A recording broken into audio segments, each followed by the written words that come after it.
भाषा वाचवायला आलो, जेव्हा तुम्ही देशाभरात जो मुलगा आहे ना, भाषांना मारायचा प्रयत्न करताय, तुम्ही फक्त इथे एक मराठी सेंटर उघडून काही क्रांती नाही आणणार आहे. तुम्ही फक्त लपवताय तुमचे काळे करतुते. या सेंटर मागे त्यांनी त्यांचे स्वतःचे काळे करतुते लपवताय हिंदी इम्पोजिशन द्वारा, फ्री लँग्वेज सिस्टम. शिवाजी महाराजांच्या नावाने पण सेंटर उघडतंय, तर याचं स्वागत केलं पाहिजे असं नाही वाटत आहे का? कारण 17 वर्ष झाली महाराष्ट्र सरकारने निधीची घोषणा केली, पण अजूनपर्यंत इथे सेंटर ओपन नव्हतं झालं. पण शिवाजी महाराजांच्या सेंटरने आम्हाला काही विरोध नाहीये, पण तुम्ही ह्याच्याशी काय घेणं देणं? तुम्ही नफरत तर घोळताच आहे समाजात, आणि फक्त कारण की तुम्ही सेंटर उघडलं त्याचा हे अर्थ नाही होत की तुम्ही शिवाजी महाराजांचं नाव पुढे घेताय. तुम्ही स्वतः शिवाजी महाराजांचं नाव घेऊन समाजात विष घोळता. तुम्ही इस्लामोफोबिक गोष्टी बोलता, दलित विरोधी गोष्टी बोलता. रोज दलितांवर अत्याचार होतो, जमीन हडपली जाते, किसान आत्महत्या करताय. तेव्हा एकीकडे विद्यार्थ्यांचं आंदोलन सुरू आहे, तर दुसरीकडे JNUच्या या कॅम्पसमध्ये आता छत्रपती शिवाजी महाराज सामरिक अध्ययन केंद्राच्या लोकार्पणासाठी देवेंद्र फडणवीस पोहोचलेले आहेत. त्यांच्यासोबत आपल्याला मंत्री उदय सामंत हे देखील पाहायला मिळतात. त्यासोबतच या JNU मधले काही प्राध्यापक आणि इतर देखील पदाधिकारी उपस्थित असलेले पाहायला मिळतात. या कॅम्पसमधले आता या छत्रपती शिवाजी महाराज सामरिक अध्ययन केंद्राचं फडणवीसांनी लोकार्पण केलेलं आहे. JNU मध्ये हे अध्ययन केंद्र उभारलं जात आहे. मात्र या ठिकाणी येऊन भाजपचे काही मंत्री किंवा भाजपची एकंदरीतच नेते मंडळी हा त्यांचा अजेंडा राबवत असल्याचा आरोप करत दुसरीकडे SFIच्या काही विद्यार्थ्यांनी आंदोलन सुरू केलेलं आहे आणि या विरोधातच त्यांची घोषणाबाजी देखील सुरू असल्याचं आपल्याला पाहायला मिळतंय. या कार्यक्रमाविरोधात JNU कॅम्पसमध्ये हे आंदोलन पार पडते, तर दुसरीकडे आता फडणवीसांच्या हस्ते या छत्रपती शिवाजी महाराज सामरिक अध्ययन केंद्राचं देखील लोकार्पण झालेलं आहे.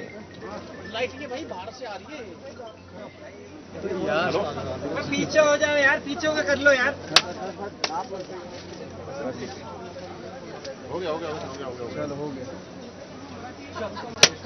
तेव्हा आता या सगळ्या पार्श्वभूमीवर मुख्यमंत्री देवेंद्र फडणवीस काय नेमकं भाष्य करतात ते पाहणं महत्त्वाचं असणार आहे. एकीकडे मुख्यमंत्री फडणवीसांच्या विरोधात दिल्लीमध्ये विद्यार्थ्यांनी आंदोलनाला सुरुवात केलेली आहे, तर दुसरीकडे या छत्रपती शिवाजी महाराज सामरिक अध्ययन केंद्राचं देखील लोकार्पण पार पडलेलं आहे.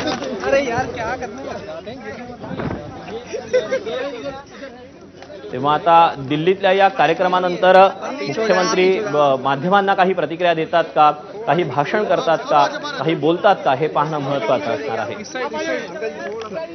एकीकडे विद्यार्थ्यांचं आंदोलन, तर दुसरीकडे आता या केंद्राचं लोकार्पण.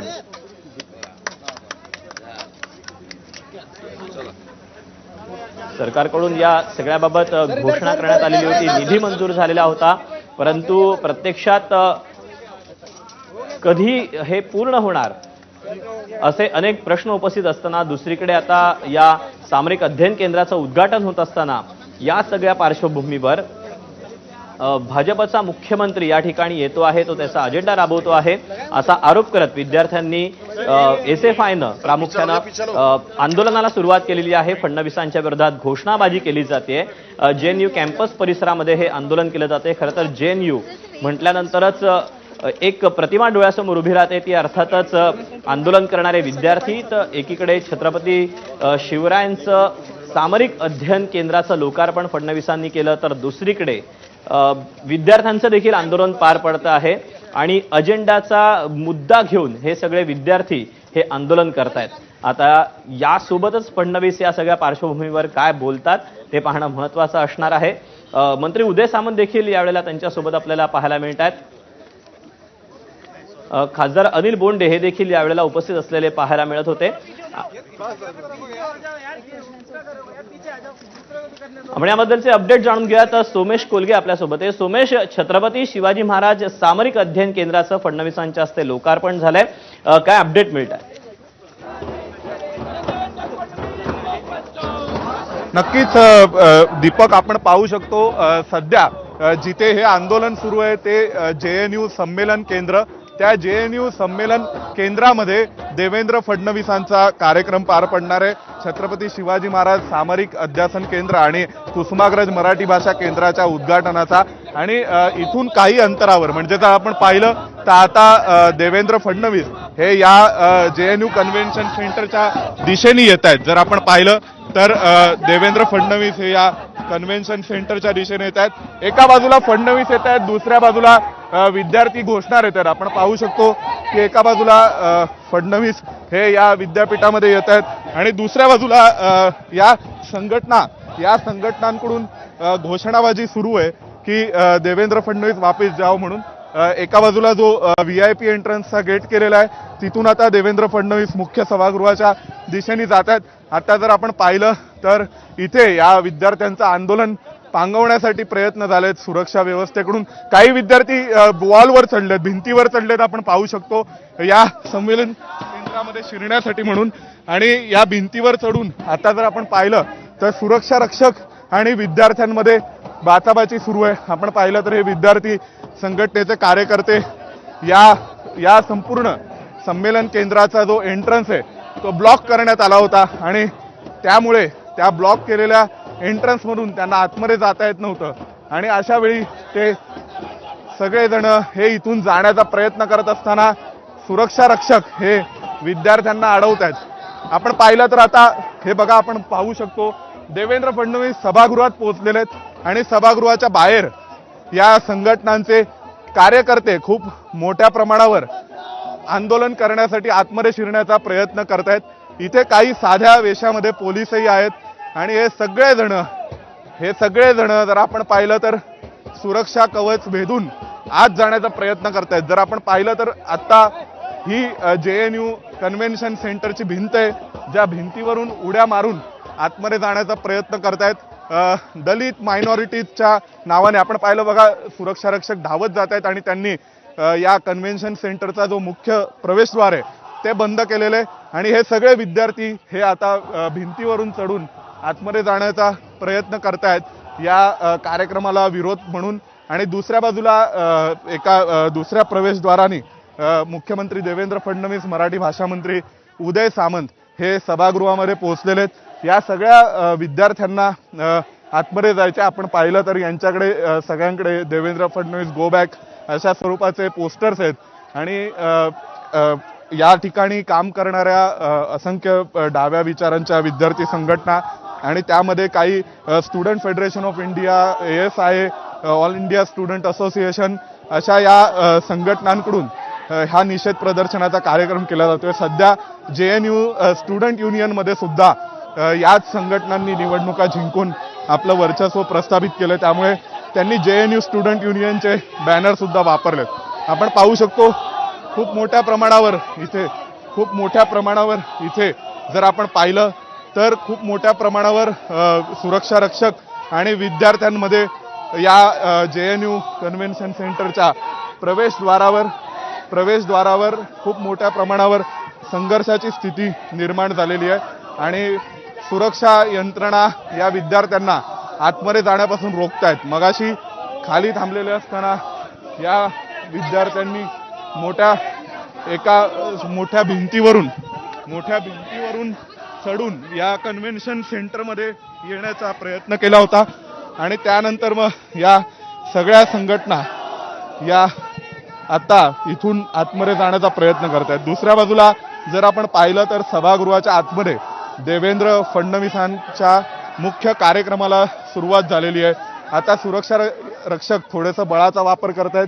काही दिल्ली पोलिसांचे साध्या वेशातले जवान आहेत ते देखील बळाचा वापर करतायत. आपण पाहू शकतो की या विद्यार्थी कार्यकर्त्यांना इथून दूर लोटण्यासाठी या कार्यक्रमाच्या मुख्य सभागृहात घुसून त्यांनी कोणती गडबड करू नये यासाठी म्हणून बाहेर ढकलण्याचे प्रयत्न होत आहेत. तर दुसऱ्या बाजूला सुरक्षा रक्षक यंत्रणांकडून प्रयत्न केले जात आहेत की या विद्यार्थी संघटनांचे कार्यकर्ते मुख्य सभागृहाच्या दिशेने कुठेही जाऊ नयेत.